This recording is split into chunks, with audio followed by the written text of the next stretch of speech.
16 octobre 2025. Dans le palais d'Ambo Itsoro-Itra, un homme en uniforme prête serment. Le colonel Michael Randrianirina devient le président de la transition malgache. Ensemble, nous allons réécrire l'histoire du développement de ce pays. Je remercie mes frères d'armes de leur sagesse, leur courage et leur dévouement. Après des semaines de chaos, de manifestations et de violence, l'armée reprend le pouvoir une fois encore. Mais cette investiture, présentée comme un retour à l'ordre, n'est en réalité que le dernier épisode d'une crise bien plus profonde. Car, depuis plusieurs semaines, Madagascar s'embrase. Les jeunes descendent dans la rue, les coupures d'électricité plongent les villes entières dans le noir et le pouvoir vacille.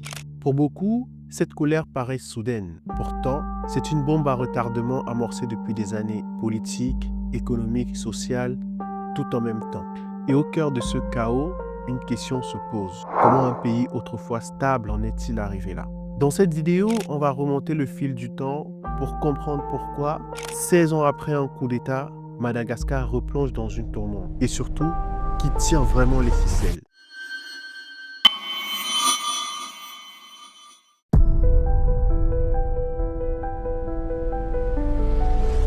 Depuis le 25 septembre 2025, Madagascar n'est plus le pays paisible que certains imaginaient. Antananarivo et plusieurs grandes villes sont secouées par les manifestations d'une ampleur inattendue.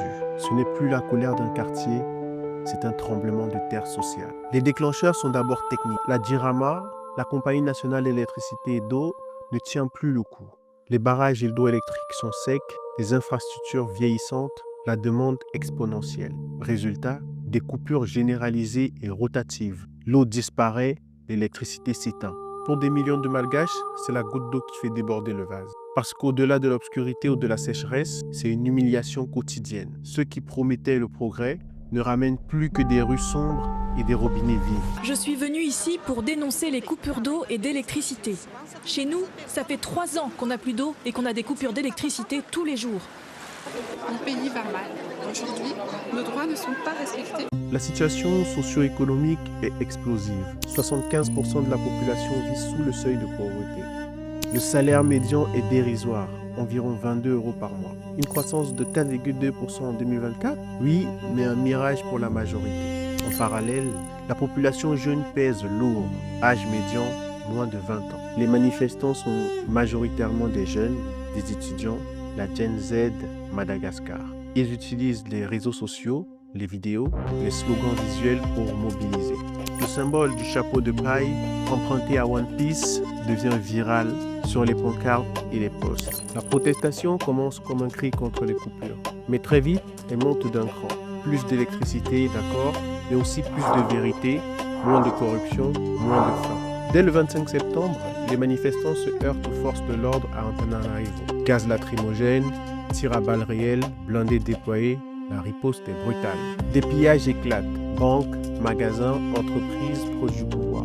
En fin de journée, au moins 5 morts, des centaines de blessés.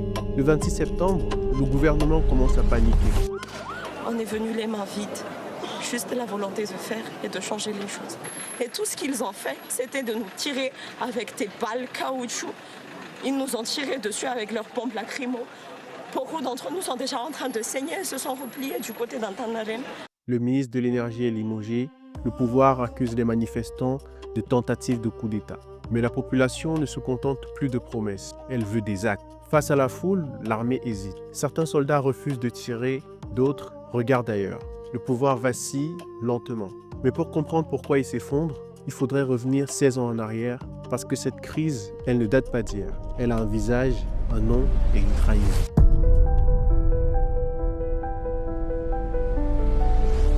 On est début 2009. À cette époque, Marc Ravalomanana est président.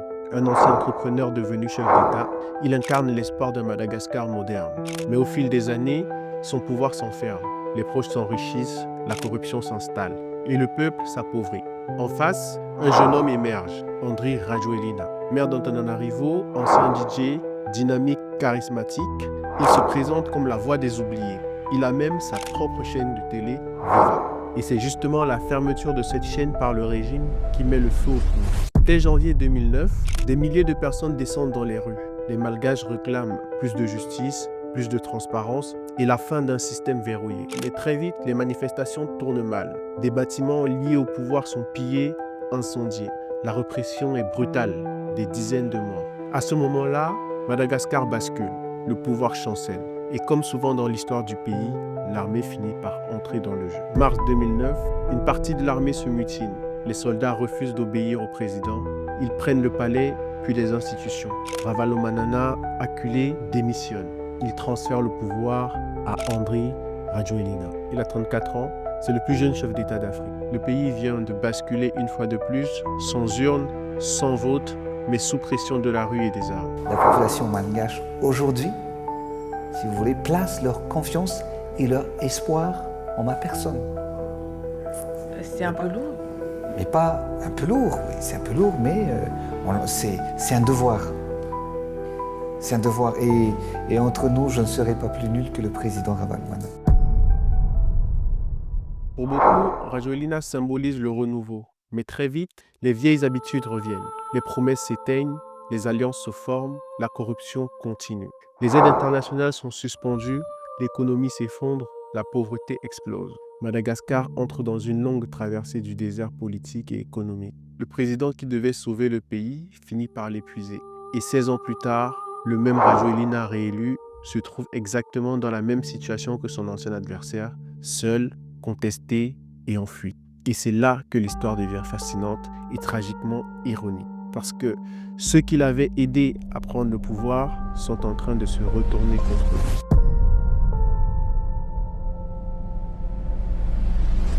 Le 14 octobre 2025, Antananarivo se réveille dans la stupeur. Les rues sont calmes, presque trop calmes.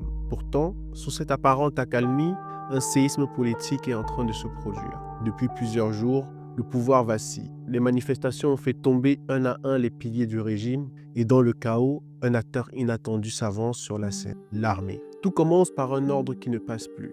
Des gendarmes refusent d'obéir, les militaires, eux, s'interposent. Le pays est au bord de la guerre des factions. Alors, pour éviter le pire, certains officiers prennent une décision radicale, reprendre la main. La tournure qu'ont pris les événements était imprévisible. L'armée a donc désormais la responsabilité de rétablir le calme et la paix à travers tout Madagascar. Ces mots calmes, mais tranchants, sont prononcés sur le parvis du palais présidentiel par le colonel Michael Randjanirin, figure jusque-là peu connue du grand public. À cet instant, Madagascar bascule. Quelques heures plus tard, la Haute Cour constitutionnelle officialise ce que tout le monde savait déjà. Le président Andry Rajoelina a quitté le pays. Parti se mettre en lieu sûr, sans indiquer où. Un président absent, un gouvernement désintégré, une assemblée en rébellion. Le vide du pouvoir est total. Alors la Cour tranche. Résultat, les fonctions de chef de l'État sont confiées provisoirement à l'armée, incarnée par le colonel Randjanirin. Une première depuis plus de 10 ans. Mais l'ironie est là. Le même corps militaire, le CAPSAT, fer de lance du putsch de 2009, celui-là même qui avait porté Rajoelina au pouvoir, vient aujourd'hui de le déloger. L'histoire à Madagascar a parfois un goût de boomerang. Dans un discours solennel, le nouveau chef d'État annonce la création d'un conseil militaire de transition, une administration collégiale pour la rénovation, composée de représentants de l'armée, de la gendarmerie et de la police nationale. Objectif, sauver la République, restaurer la souveraineté du pays et organiser une nouvelle élection dans le bureau. On a pris le pouvoir. Ça, c'est le palais présidentiel.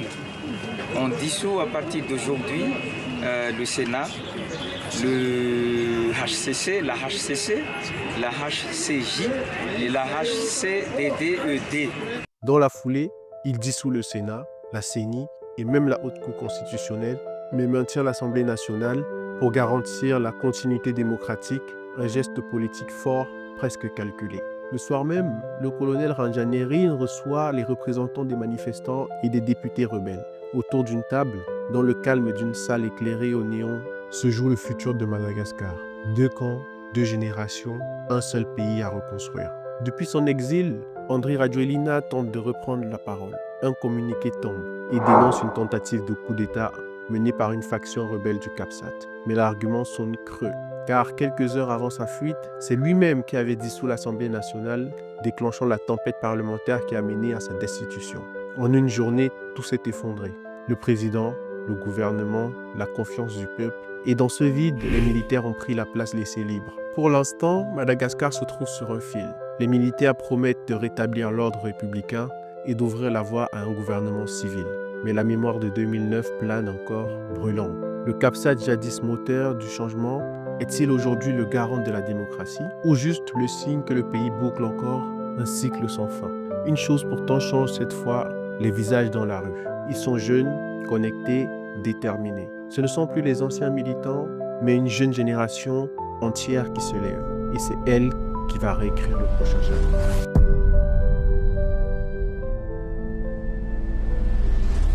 Le soulèvement change de visage. Il ne s'appelle plus manifestation, il s'appelle révolte numérique.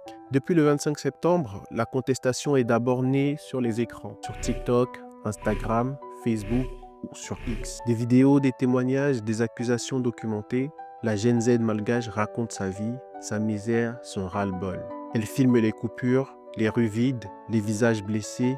Elle tague, partage, mobilise. Elle rend l'invisible visible. Petit à petit, la rue suit le fil. Les jeunes qui scandaient sur les écrans descendent dans la rue. Les vidéos deviennent des manifestations, des hashtags deviennent des slogans, des trolls, des posts viraux, des comptes relais. La bataille de l'opinion commence. Le logo du chapeau de paille, simple dessin, devient le symbole de la contestation. Le drapeau rouge, la colère délavée en bannière. Ce mouvement n'a pas de chef unique, pas de parti, pas de vieille gloire, juste une rage commune. Pour l'instant, on est encore frileux à se positionner sur la politique. Une chose que je peux vous dire, par contre, c'est que dans les profils qui habitent la Gen Z, il y a des profils qui sont très intéressants. Maintenant, est-ce que ces gens-là aimeraient s'engager? Pas certainement. Le truc, c'est que nous, la Gen Z, nous n'avons rien à retirer. Nous faisons les choses en étant dénués d'intérêt personnel. Nous agissons par devoir. C'est-à-dire que même s'il y a un profil qui est intéressant, ce n'est pas assuré que la personne veuille s'engager en tant que représentant. Et en même temps, vous voulez participer à cette transition. Donc, ne pas être juste observateur ou ne pas être juste dans la rue. Bah oui, on veut s'engager et on sait qu'on va devoir s'engager. Maintenant, qui va s'engager? Qui va y aller? On ne réclame pas de poste politique pour l'instant. Nous ne réclamons pas de remplacer la scène. En fait, pour l'instant, nous ne sommes vraiment pas un mouvement politique. Nous sommes un mouvement citoyen et populaire. Inspiré par les révoltes contemporaines en Afrique, mais aussi par les mobilisations digitales du monde entier, ces jeunes portent une conviction. Chaque vidéo partagée devient un acte de résistance. Chaque like, un cri silencieux. Chaque diffusion, une braise que le pouvoir tente d'étouffer. Ce basculement numérique transforme la dynamique du pouvoir. Car quand le régime contrôle les médias traditionnels, la rue raconte sur Internet ce qu'on ne vous montre pas ailleurs. Et ce récit visuel, brut, sans filtre, c'est lui qui a changé le rapport de force. Mais derrière les images et les slogans, il y a des désirs de pouvoir, des alliances, des intérêts et des mains invisibles prêtes à reprendre la main.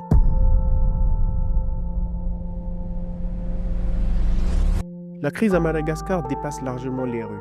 Elle s'étend aux salons feutrés, aux bureaux clandestins, aux contrats signés à huis clos. Derrière les slogans, des intérêts énormes s'agitent. Le 12 octobre, le monde apprend que le président Andry Rajoelina a été exfiltré par un avion militaire français. Une opération discrète, rapide. Selon RFI, elle s'est déroulée dans le cadre d'un accord dynamique entre Rajoelina et Emmanuel Macron. Paris dément toute intervention militaire sur le sol malgache, aucune opération, mais refuse aussi d'en détailler les modalités. Les sources proches du dossier révèlent un scénario en 2 temps.